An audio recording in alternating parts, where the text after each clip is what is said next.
All right, so I wanted to answer a comment left on a Facebook post of mine of a video, basically debunking a Twitter response.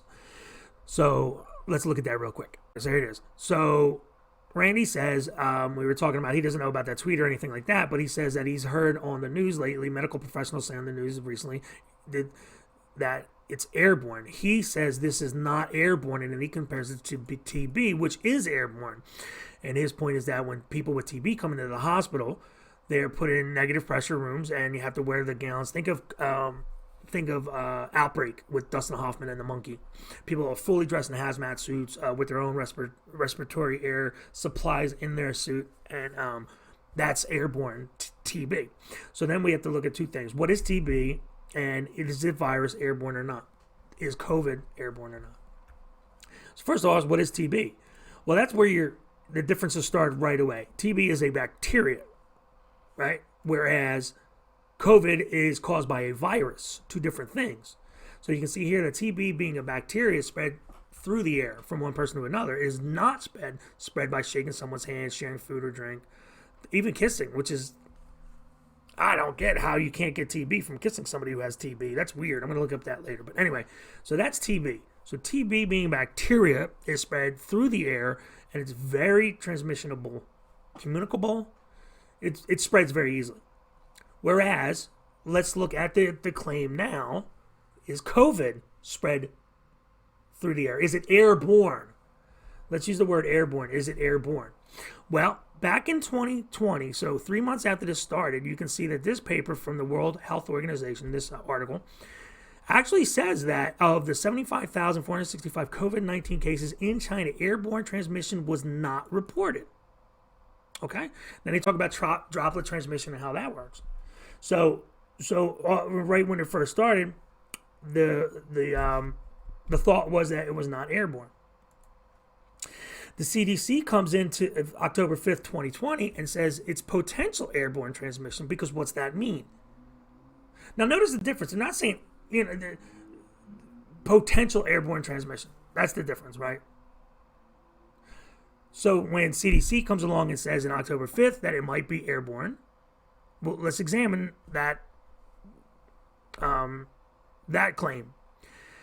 First, they talk about respiratory droplets, larger droplets, smaller droplets, and particles, and then they say how respiratory viruses, not necessarily COVID, but how respiratory viruses are spread. You can see that one of the ways is airborne transmission. And then they get into this word aerosol. This is an important word in this. Okay? So you can already see that they're starting right here to, stay away stay 6 feet and everything like that. But I think the best way to look at it is this way. All right. So this was done just this year, just a couple of days ago, published. Okay?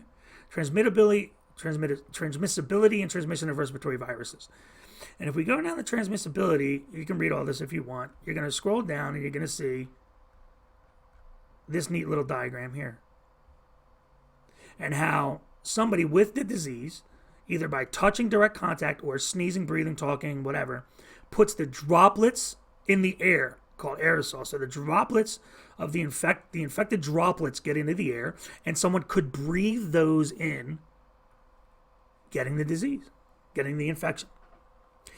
And then if we scroll a little bit further, we can see that it says down here, some use airborne to describe transmission via droplets and aerosols, as both can travel through the air, whereas others use it to describe transmission via aerosols only. So we're playing with the word airborne, but nevertheless, COVID-19 can be inhaled, okay, through the droplets in the air. Being that, so does that mean it's airborne? Well, that's the word they're playing with, right? This guy here was sounding the alarm that COVID-19 could be airborne transmission. And he says him and 239 other experts in multiple scientific fields signed an open letter to the agencies claiming that inhalation is the main mode of transmission. When people talk about airborne in this situation, it's nuance. You can see that even in the one that I pulled up, They talk about how people use the word airborne to describe transmission via droplets and aerosols, but others describe it just transmission via aerosols only. Okay, guys, so was Randy right or wrong? You discuss. I'm not going to say whether he was right or wrong. I will just recap what I showed. What was shown was that current data suggests that if two people are standing in a line, both are not wearing masks, the person in front is COVID-19 positive. They breathe, they speak, they sing, they cough, they sneeze, and they eject particulate in the air. The person wearing or that's behind them walks into that area and breathes in that particulate. It's quite possible they could catch COVID-19 from that interaction. How did that manifest itself? Through the air. Is that airborne? You decide on that. I'm just going to say that Randy was right. TB and COVID do get handled different ways. So I see his point there. He was not wrong about how TB is handled in contrast to COVID. Hopefully you found this informative. Let me know if you did. If you didn't, let me know that too. I'll catch you on the next one.